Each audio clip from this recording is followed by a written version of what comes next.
నమస్తే. నా పేరు ఎస్సి సుబ్బారావు.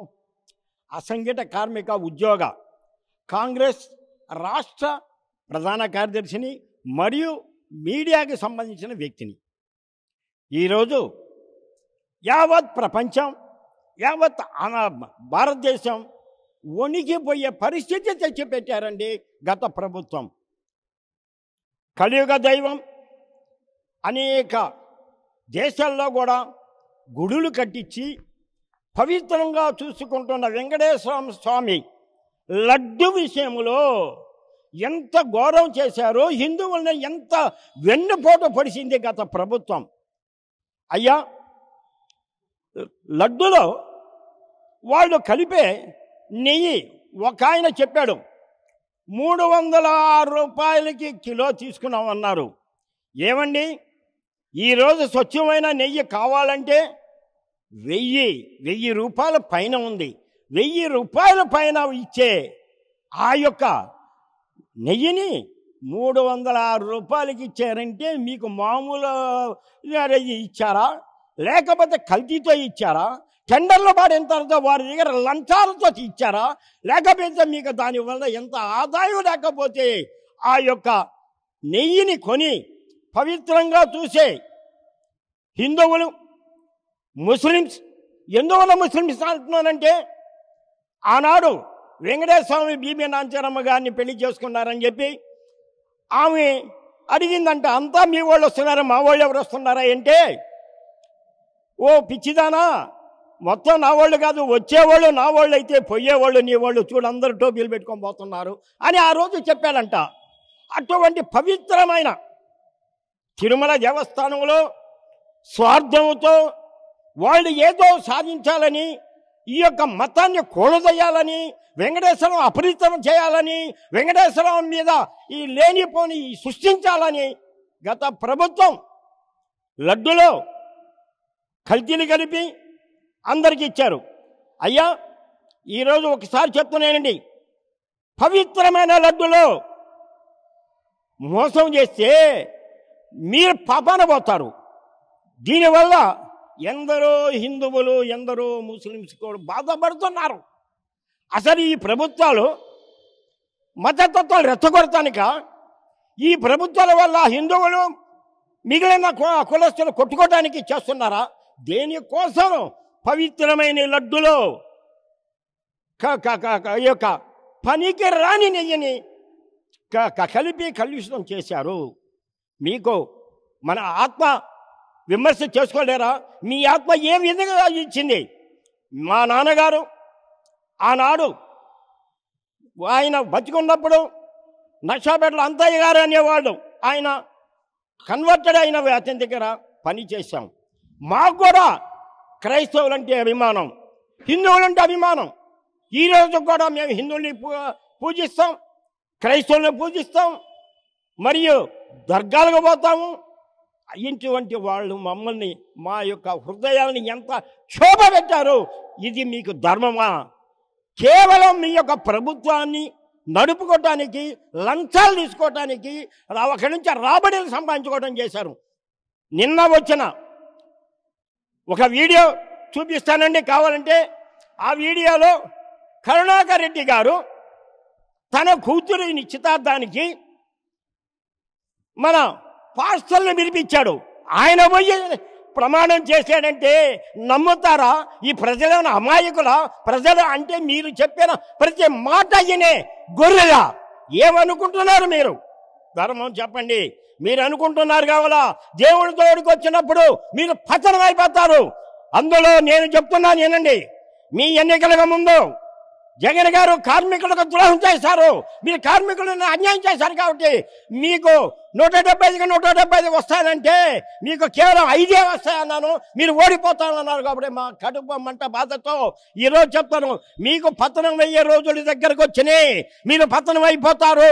కాబట్టి ఇప్పుడు కూడా మీరు దేవుడి విషయంలో మీరు కల్మషం చేయకండి. సుబ్బారావు గారు, ఒకటి గత ప్రభుత్వంలో 2014లో టీడీపీ ప్రభుత్వంలో 15 సార్లు రిటర్న్ పంపించాము కల్తీ అని చెప్పేసి టెస్ట్ చేసి రిటర్న్ పంపించాము.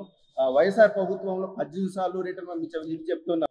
అంటే గత ప్రభుత్వం తప్పు చేసినట్టు మీరు చూశారు కదా, మీకు తెలుసు కదా. ఇప్పుడు మీరు 18 సార్లు వచ్చినప్పుడు మీరు అప్పుడే దాన్ని క్యాన్సిల్ ఎందుకు చేయలేదు? మీకు అక్కడ వాళ్ళకి మీకు ఏ యొక్క సంబంధం లేకపోతే ఎందుకు ఏఆర్ డైరీ నుంచి తెప్పించారు? అంటే ఏఆర్ డైరీకి మీకు సంబంధం ఉంది కాబట్టి ఇటువంటి పని చేసిన ఆ యొక్క అధ్యక్ష మన వైవి సుబ్బారెడ్డి గారిని, కరుణాకర్ రెడ్డి గారిని వాళ్ళని ముందు అరెస్ట్ చేయాలి. అరెస్ట్ చేసిన తర్వాత ఎంక్వైరీ జరపాలి. కేంద్ర ప్రభుత్వం కేవలం ఆయన హిందూ హిందూ హిందూ అంటున్నాడు. ఇంత జరిగినా కూడా ఈ రోజు కూడా నోరు ఎత్తలేని వ్యక్తి ఏం చేస్తున్నాడు? ముందు వాళ్ళని అరెస్ట్ చేసి వాళ్ళని జైల్లో పెట్టి ఏం చంద్రబాబు నాయుడు గారి దగ్గర ఒక కంప్లైంట్ రాగానే ఎక్కడో కర్నూలులోనో ఎక్కడో ఉంటే అక్కడ పోయి అర్ధరాత్రి అరెస్ట్ చేశారే. ఇంత కల్లోలం జరిగినప్పుడు ఇతను ఎందుకు అరెస్ట్ చేయలేదు? ఇతన్ని అరెస్ట్ చేయాలి. ముందు కరుణాకర్ రెడ్డిని వైవి సుబ్బారెడ్డి అరెస్ట్ చేయండి వెంటనే. అప్పుడు ఉన్న ఆయన ఈవోని కూడా అరెస్ట్ చేయండి. వాళ్ళని అరెస్ట్ చేసి ఎంక్వైరీ జరిపించండి. కానీ వాళ్ళు బయట ఉంటే ఈ కేసుని తారుమారు చేస్తారు. మరి చంద్రబాబు నాయుడు గారు ఉంటే కేసులు తారుమారు చేసి అని దాదాపు 3 నెలలు జైలు పెట్టలేదా? మరి ఇప్పుడు ఎందుకు పెట్టలేరు? జగన్మోహన్ రెడ్డి, నువ్వు వచ్చిన కానించి కార్మిక ద్రోహి, హిందూ ద్రోహి. నువ్వు ఏం చేస్తున్నావు అంటే నువ్వు రాంగల్నే పాస్టర్కి జీతాలు ఇచ్చావు. అక్కడే నీ యొక్క బుద్ధి బయటపడింది. నువ్వు రాంగల్నే ఆ గుడులని పగలగొడతా ఉంటే పగలగొట్టిచ్చావు. నీకు అక్కడే నీ యొక్క మనస్తత్వం బయటపడింది. అంటే టీటీడీ ఎంప్లాయీస్ కూడా గమ్ము ఉన్నారు. ఎందుకు అంటే క్వాలిటీ తగ్గిస్తున్నారు. అంటే వాళ్ళకి తెలియంది ఏది కాదు. అంటే టీటీడీ ఎంప్లాయీస్ కూడా దీంట్లో ఉన్నారని. దీనిలో అన్యోన్య మతస్థులు ఉన్నారు. అది కూడా కాకుండా లడ్డులో పనిచేసే వ్యక్తులకు కూడా దీనిలో సంబంధం ఉంది. ఆ కార్మికులను కూడా ముందు సస్పెండ్ చేసి వాళ్ళని జైల్లో పెట్టి ఎంక్వైరీ జరిపాలా? ఇది నగ్న సత్యం. లేకపోతే వీళ్ళు బయట పెట్టరు. ఇవన్నీ ముందు వాళ్ళని అరెస్ట్ చేయండి, వాళ్ళని సస్పెండ్ చేయండి, అరెస్ట్ చేయండి, అప్పుడు ఎంక్వైరీ జరిపించండి. అదేవిధంగా చంద్రబాబు నాయుడు గారు ఈ నేటికి 100 రోజుల పైన వచ్చి అయితే ప్రతి విషయంలో ప్రతి శాఖలో ఏదో ఒకటి తప్పు చూపిస్తూనే ఉన్నారు. ఏది కక్షపూరితంగా చూపిస్తున్నా లేకుంటే జగన్మోహన్ రెడ్డి లోపాలు బయట పెడుతున్నారు? కాదు, జగన్మోహన్ రెడ్డి గారు లోపాలు బయట పెడుతున్నారు. ఈరోజు ఆయన ప్రతి దానిలో లోపాలు తీస్తున్నప్పుడు ఖండించడం కాదండి, అవి అవునా కాదని నిరూపించాలా. నిరూపిస్తున్నారు వాళ్ళు. కానీ మీరేం చేస్తున్నారు? కౌంటర్ ఇస్తున్నారు. నిన్న ఒక ఆయన కౌంటర్ ఇచ్చారు, కాకాని గోవర్ధన్ రెడ్డి గారు, మీరు హిందువే, దేవుడికి అన్యాయం జరిగినప్పుడు పార్టీ కోసంగా మీరు మాట్లాడవాకండి. పార్టీ ముఖ్యం కాదు, హిందుత్వం మంచిది. కాబట్టి మీరు న్యాయంగా మాట్లాడండి. మీరన్నా మీ యొక్క తండ్రి అన్నా మాకు గౌరవం. మేమెంతో మిమ్మల్ని పొదలకూరులో కూడా మిమ్మల్ని మేము చాలా విధంగా గౌరవించే వ్యక్తుల్ని. ఈ యొక్క దేవస్థానంలో అన్యాయం జరిగింది, న్యాయం మాట్లాడండి, పార్టీ కోసం మాట్లాడొద్దు. అదేవిధంగా ఈ 100 రోజుల పాలన ఎలా ఉందంటారు? 100 రోజుల పాలనలో అయ్యా వాళ్ళు మొన్ననే వచ్చారు, వాళ్ళు ఏదో పరిపాలించుకుంటూ వస్తున్నారు. ఇంకొద్ది రోజుల తర్వాత వాళ్ళు చెడు చేస్తే తిరుగుబాటు చేయక తప్పదు. కాంగ్రెస్ పార్టీ ఉంది, వాళ్ళు చేసే తప్పులని బయటకు తీయటానికి కాంగ్రెస్ పార్టీ ఉంది. మేము కాంగ్రెస్లో ఉండా తప్పుని ఖండిస్తున్నాం. ఈరోజు ఈ యొక్క సమస్య జరగంగానే షర్మిల గారు ఖండించారు, అట్లానే మల్లికార్జున ఖర్గే గారు కట్టించారు, మా రాహుల్ గాంధీ గారు కట్టించారు. ఈ ఖండనని కాబట్టి మేము ఖండిస్తున్నాం. న్యాయం జరగాలంటే వైవి సుబ్బారెడ్డిని, కరుణాకర్ రెడ్డిని ముందు అరెస్ట్ చేసి ఎంక్వైరీ చేయండి. వాళ్ళు బయట ఉండగా వాళ్ళు తీసుకున్న లంచాలు వాళ్ళకి ఇచ్చిన లంచాలు ఇచ్చే వాళ్ళందరూ కూడా జాగ్రత్త పడతారు. ఈ యొక్క లడ్డులో కలుషం జరిగింది కాబట్టి న్యాయం జరగాలంటే వాళ్ళని అరెస్ట్ చేయండి. వాళ్ళని అరెస్ట్ చేస్తే కానీ హిందువులకు న్యాయం జరగదు. వాళ్ళ మీద ఎంక్వైరీ జరిపించి వాళ్ళ మీదుగా శిక్ష తీసుకుంటే కానీ హిందువుల మనోభావానికి కాదు. యావత్ ప్రపంచం అంతా ఈ యొక్క లడ్డు విషయంలో బాధలు పడుతున్నారు, కుషిస్తున్నారు. కాబట్టి ఇది ఆలోచించండి. నిన్నేమో లడ్డు చేసిన జరిగింది, వెంటనే ఈయన పాస్టర్లు పెట్టి మన కరుణాకర్ రెడ్డి గారు పాస్టర్లు పెట్టించి వాళ్ళ యొక్క కళ్యాణ మహోత్సవాన్ని చేశారు. ఇంకేం కావాలండి? ఎందుకండి మీరు ఈ ప్రమాణాలు? అక్కడేమో పాస్టర్లతో పెట్టిస్తూ గుళ్ళలోకి వచ్చే ప్రమాణాలా? ఎందుకు ఈ దొంగ ప్రమాణాలు చేస్తారు? ఈ దొంగ ప్రమాణాలు చేయవాకండి. అబద్ధం చెప్పేవాడు ప్రమాణం చేయడానికి సిద్ధంగా ఉంటాడు, లంచం తీసుకున్నాడు ప్రమాణం చేయడానికి సిద్ధంగా ఉంటాడు, అన్యాయం చేస్తున్నాడు ప్రమాణం చేయడానికి సిద్ధంగా ఉంటాడు, మోసం చేస్తున్నాడు ప్రమాణం చేయడానికి సిద్ధంగా ఉంటాడు. కాబట్టి మీరు రోజు మీడియాలో చెప్పే ఎన్ని అబద్ధాలని నేను ఖండాయసంగా చెప్తున్నాను. ఒకటండి, ఈ లడ్డు విషయంపై జగన్మోహన్ రెడ్డి గారు ప్రెస్ మీట్ పెట్టి ఒక మాట అన్నారు. ఏంటంటే వైవి సుబ్బారెడ్డి గారు 40 సార్లు అయ్యప్ప మాల వేశారు, అదేవిధంగా కరుణాకర్ రెడ్డి గారు కూడా ఎన్నో సార్లు అయ్యప్ప మాల వేశారని చెప్పారు. అయితే ఈ రోజు చూస్తే వాళ్ళ సొంత కూతురికి క్రిస్టియన్ మతంలో ఎంగేజ్మెంట్ కూడా జరిగింది. ఏమంటారు? జగన్మోహన్ రెడ్డి గారు చేసి ఎన్ని మోసాలు, ఆయన చెప్పే మాటలు కూడా అబద్ధాలు. అవి మీరు ఎట్లా నమ్ముతారు? మొదటి నుంచి అతను అబద్ధాలే. ఏమండి, నా విషయానికి వద్దాం. నేను 3 సమస్యల మీద నెల్లూరు నుండి తాడేపల్లికి సైకిల్ యాత్ర, నేను ఇంకో ఆయన, నా యొక్క వయసు 78 సంవత్సరాలు, ఆయన వయసు 80 సంవత్సరాలు. మేము సైకిల్ యాత్ర చేసి అడగబోతే మా సమస్యలన్నీ ఎడకాదు ఆడకాదు ఎడకాదని ఆయన సజ్జల రామకృష్ణారెడ్డికి పరిష్కరిస్తారని చెప్పి మోసం చేశాడండి. అంటే కార్మికులనే పట్టించుకోవడానికి, కార్మికుల సమస్యలు నెరవేర్చడానికి చేతగానోళ్ళు మోసపోయిన మాటలు మాట్లాడతారు. ప్రజావ్యవస్థని పరిపాలించిన చేతగానోళ్ళు మోసమైన మాట మాట్లాడతారు. ప్రజల్ని మోసం చేసేవాడు మోసమైన మాట మాట్లాడతారు. ఇది అబద్ధము, ఆయన చెప్పింది అబద్ధము, ఇది నగ్న సత్యం. మేము సైకిల్ యాత్ర చేయలేదా? నాకు 3 గిరిజన గారంట, ఇంకో ఆయన గుంటూరు ఎమ్మెల్యే, మళ్ళా ఆయన కూడా మాకు లెటర్లు ఇచ్చారండి. ఆ లెటర్లు ఉన్నాయి. ఇప్పుడు నేను తేలేకపోయినాను. వాళ్ళు ఏమని ఇచ్చారు? మీ సమస్యలు న్యాయమైనవి, మీ సమస్య పోరాటం న్యాయమైంది, మీరు సైకిల్ యాత్ర చేయొద్దు, మేము దగ్గరుండి ఇప్పిస్తున్నానండి. ఏమి ఇచ్చారండి? సూపర్ లగ్జరీ తీసుకోలేకపోయినాము, వృద్ధాప్య పెన్షన్ తీసుకోలేకపోయినాము. మీరు రాజ్యానికి ఏది మీరు యొక్క యథార్థాలు చెప్పగలరా? మీరు మోసపూరితమైన మాటలు చెప్పేవాళ్ళు మీ మాటలు ఏ యొక్క భారత ప్రజలు కానీ యావత్ ప్రపంచ ప్రజలు కూడా మిమ్మల్ని నమ్మరు. మీరు చేసింది దేవుడికి చేసింది మోసం. మీరు పాస్టర్లకు జీతాలు ఇచ్చింది అవునా కాదా? మీరు హిందువుల యొక్క విగ్రహాన్ని పడగొట్టింది అవునా కాదా? మీరు ఒకప్పుడు ఏ విధంగా మీరు కొంతమంది మీ వాళ్ళు చెప్పులు వేసుకొని గుడిలోకి అడుగు పెట్టారా లేదా? తిరుమల గుడిలోకి ఎందుకండి మాట్లాడతారు? ఇంకా మీకు ఈ యొక్క క్రిస్టియన్ మతానికి సంబంధించిన వాళ్ళు తప్పితే వేరే వాళ్ళని చైర్మన్ చేయటానికి మీకు దొరకలేదా? మీరు చేసిన అబద్ధాన్ని ఒప్పుకోండి. ముందు రాష్ట్ర ప్రభుత్వానికి నేను చెప్పేది ఒకటే, వైవి సుబ్బారెడ్డిని, కరుణాకర్ రెడ్డిని మరియు అక్కడున్న స్టాఫ్ని, ఆ యొక్క బ్రాహ్మణులైనా సరే వాళ్ళందరినీ ముందు అరెస్ట్ చేయండి. అరెస్ట్ చేసిన తర్వాత విచారణ చేయండి. లేకపోతే యథార్థాలు కొన్ని రావు బయటికి. మొన్న జగన్మోహన్ రెడ్డి గారు ప్రెస్ మీట్లో పెట్టి 42 సార్లు అయ్యప్ప దీక్ష చేశారంట. అయ్యా, అయ్యప్ప దీక్ష చేసితే తప్పేం లేదు, ఎవరైనా ఏ కులస్తులని చేయొచ్చు. కానీ అయ్యప్ప దీక్ష చేయాలంటే దీక్ష మొదలు మళ్ళా దీక్ష విరమించినంత వరకు ఇంటిలోనే పూజ చేసుకొని ఇంటిలోనే భోజనం చేయాలి. మేము కూడా పవిత్రంగా ఉన్నాం. అయ్యప్ప దీక్ష చేసినప్పుడు ఆయన బయట ఏం తినలేదా? బయట తిరగలేదా?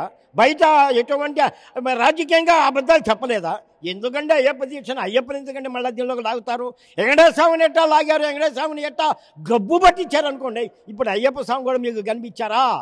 కాబట్టి అయ్యప్ప దీక్ష చేసిన సమస్య తప్పు చేయరని అనకండి. మీరు చేసింది తప్పు. మీకు అసలు అయ్యా జగన్మోహన్ రెడ్డి గారు, మీకు ఒక 2 క్రిస్టియన్స్ తప్పితే మీకు ఇంకెవరు కనపడలేదా చైర్మన్లుగా? వాళ్ళిద్దరిని మీరు ఎందుకు పెట్టారు? వెంకటేశ్వరరావును అపవిత్రం చేయటానికి మీరు పెట్టారు. అలా చేయలేదు. ఆయన నిన్న పోయి చేసి వచ్చాయంట. ఆ రోజేమో గుగ్గుళ్ళో పోయి చైర్మన్గా ఉండాడు, ఈ రోజేమో ప్రమాణం చేశాడు. నిన్న మటుకు ఆయన కొన్ని ఛానల్లో వచ్చింది, ఆయన ఒక కుమార్తెకి ఆయన చేసిన ఫంక్షన్కి, ఆయన ఎంగేజ్మెంట్కి ఎంత గౌరవంగా చేశాడండి పాస్టర్ని పెట్టి. ఇది న్యాయమా? ఇది ధర్మమా? ఏం బుక్కాయిస్తారండి? ప్రజలకు మోసపూరితమైన మాటలు ఓడిపోయినావు నువ్వు. ఇంకా చెప్పవాకు. నీకు అసలు పార్టీలో కూడా నిన్ను ఆ దేవుడు ఉంచాడు, నీ పార్టీని కూడా రద్దు చేస్తాడు. అది గుర్తుపెట్టుకో జగన్మోహన్ రెడ్డి. నువ్వు కార్మికుల ద్రోహం చేసావు, ఆంధ్ర ప్రజలకు ద్రోహం చేసావు, ప్రజల్ని మోసం చేసావు, కార్మికులను మోసం చేసావు, గుడులను మోసం చేసావు. నీకు లోపల మీది క్రిస్టియన్స్, మీరు క్రిస్టియన్, మీరు కన్వర్టెడ్ క్రిస్టియన్, మీరు రెడ్డి గారు కావచ్చు, కానీ దేవుడి దగ్గర మటుకు మోసం చెయ్యొద్దయ్యా. జగన్మోహన్ రెడ్డి గారు, ఇక మీరు మీడియా ముందుకు వచ్చి మాట్లాడవాకండి, అది తప్పు. ఆయనకు జరిగింది తప్పని ఒప్పుకోండి. అంటే తెలుగుదేశం వాళ్ళు చేశారు కాబట్టి మేము కూడా చేస్తామట. తెలుగుదేశం వాళ్ళు చేశారని నిరూపణ కాలా, కానీ మీరు చేశారని నిరూపణ అయింది. వచ్చిన ట్యాంకర్లో ఒక విషయం చెప్తానండి. ట్యాంకర్లు వస్తాయండి, ట్యాంకర్ వచ్చిన తర్వాత దానికి ఒక డిప్ వేయాలా. ఆ డిప్ వేసిన తర్వాత దీని క్వాంటిటీ ఎంత ఉంది, ఇది కరెక్ట్గా ఉందా లేదా, వాళ్ళు పంపించిన ఆయిల్ కరెక్ట్గా వచ్చిందా లేదని చూసుకోవాలి. అటువంటి డిప్ మీ దగ్గర లేదా? ఆ యొక్క చైర్మన్ గారు చెప్తున్నారు మాకు అసలు ఈ లేవని, డిప్పు లేవని. ఆ చైర్మన్ గారు మన ఆయన ఈవో చెప్తున్నాడు మాకు అసలు ల్యాబొరేటరీలే లేవని. ఇంత ల్యాబొరేటరీలు లేని దాన్ని మీరు ఎందుకండి ఈ విధంగా మీరు ప్రజల్ని మోసం చేస్తున్నారు, ప్రజలకి ద్రోహం చేస్తున్నారు, ప్రజలకు అన్యాయం చేస్తున్నారు. కాబట్టి దేవుడి విషయంలో మటుకు మీరు అబద్ధాలు చెప్పొద్దు. ఒకసారి దెబ్బతిన్నారు, ఒకసారి ప్రజలకు మేలు చేస్తానని వచ్చారు, పతనమయ్యారు. నేను ఆ రోజు 5 అన్నాను, కాదు 10 వచ్చి 11 వచ్చినాయి. రేపు ఆ 11 కూడా రాకుండా పోతాయి. మీకు రేపు అసలు రాజకీయ చరిత్ర లేకుండా పోతుంది. ఆ స్టేజ్ తెచ్చుకోవద్దు. ఈ రోజుకైనా క్షమాపణ చెప్పుకోండి, ఈ రోజుకైనా న్యాయంగా మాట్లాడండి, ఈ రోజుకైనా ధర్మంగా మాట్లాడండి. కాబట్టి వాళ్ళిద్దరిని అరెస్ట్ చేయడానికి మీరు కూడా సహకరించండి. వాళ్ళని అరెస్ట్ చేసి ఎంక్వైరీ చేయించండి. అరెస్ట్ చేసి ఎంక్వైరీ చేసి బాధ్యులను శిక్షించండి. ఇది యథార్థం, ఇది నగ్న సత్యం. జగన్మోహన్ రెడ్డి గారు మీ ఇంటికాడ గుడి కట్టించుకున్నారు. గుడేం కింద, మీరు పైన. చూడండి మీరే అక్కడ ఏం చేశారో. మీ యొక్క ఇంటి ముందు వెంకటేశ్వర స్వామి గుడి కట్టించానన్నారు. ఆ గుడేం కింద, మీరు పైన. అంటే మీరు లేచిన తర్వాత, లేకపోతే మీరు పడుకున్నప్పుడు ఆ పాదాలు ఆ దేవుడికి కనపడాలనా, లేకపోతే మీరు దర్శనం చేసుకోవాలనా? చూడండి, ఇప్పటికైనా మించిపోయింది లేదు. తిరుమలకు పోండి పవిత్రంగా, పచ్చగుడ్డలు వేసుకొని, దీక్షతో కాకపోయినా పచ్చగుడ్డలు వేసుకొని తిరుమలకి నడిచిపోయి మెట్లు ఎక్కి క్షమాపణ చెప్పుకోండి, మీకు న్యాయం జరుగుద్ది. రేపు ఒకవేళ మీరు రాజకీయ భవిష్యత్తులో మీరేమన్నా లబ్ధి పొందాలనుకుంటే మాత్రం మీరు పసుపు గుడ్డలు వేసుకొని తిరుమలకు పోయి చేసిన తప్పుని క్షమించమని మొక్కుబడికి ఒక ఉండి ఇది కట్టి ముడుపు వేసిరండి. ఇది నా సలహా అనుకుంటారో మీరు ఏమనుకుంటారో ఇక మీ ఇష్టం. అది ఈరోజు పవన్ కళ్యాణ్ చూస్తే 11 రోజులు దీక్ష చేపడుతున్నారు. అంటే ఈ యొక్క లడ్డూలో కల్తీ నెయ్యి కలిసింది, ఆ పవిత్రత అయింది. పవిత్రత కోసం 11 రోజులు దీక్ష చేపట్టి అక్కడే ఉన్నారు పవన్ కళ్యాణ్ గారు. దాని మీద మీరేమంటారు? అయ్యా, పవన్ కళ్యాణ్ గారు ఒక ఉద్యమ నాయకుడు. ఎందువల్లంటే పేద ప్రజలకు ఏమి చేయాలన్న ఆలోచనతోటే పార్టీ పెట్టుకొని వచ్చాడు. ఒకవేళ నేను కాంగ్రెస్ పార్టీ అయినా కూడా అతన్ని సమర్థిస్తున్నా, నేను బల్యవాణ్ణి అయినా కూడా అతన్ని సమర్థిస్తున్నా. అయినా కూడా ఆయన చేస్తుంది యావత్ ప్రపంచంలో ఈ యొక్క తప్పిదం జరిగింది. ఈ యొక్క యావత్ ప్రపంచం యొక్క వెంకటేశ్వర స్వామి యొక్క ఆగ్రహానికి గురి అవుతాం కావాలా. కాబట్టి నేను ఈ యొక్క వీళ్ళకందరికీ, ఈ ప్రజలకి మేలు జరగాల, వెంకటేశ్వర స్వామి ఈ ప్రజలందరినీ కాపాడాలా, ఎవడో చేసిన తప్పుకి ప్రజలకి న్యాయం జరగాలని ఒక దీనితో అతను నిజాయితీపరుడు కాబట్టి, నిజాయితీమైన ప్రజా నాయకుడు కాబట్టి అతను ఈరోజు దీక్షాదానికి ఆయన చేస్తున్నాడు. 11 రోజుల దీక్ష. అతన్ని నిజంగా అభినందించదగిన వ్యక్తి. ఎవరికి ఏం జరిగినా నేను ముందుంటున్నాను అంటున్నాడు. కాబట్టి అతని యొక్క చేస్తున్న దీక్షకి యావత్ ప్రపంచం కానీ, యావత్ భారతదేశం కానీ, యావత్ ఆంధ్ర తెలంగాణ కానీ, లేకపోతే ఆంధ్రప్రదేశ్ వాళ్ళు కానీ ఆయనకి మద్దతుగా మీరు కూడా దీక్షలు చేయండి. నా వయసు దాదాపు 78 వస్తూ ఉంది. రేపు వచ్చే నెల 24 అంటే ఇంకొక నెలలో నాకు 78 వస్తుంది. నేను చేయగలనా చేయలేనని ఆలోచిస్తున్నా.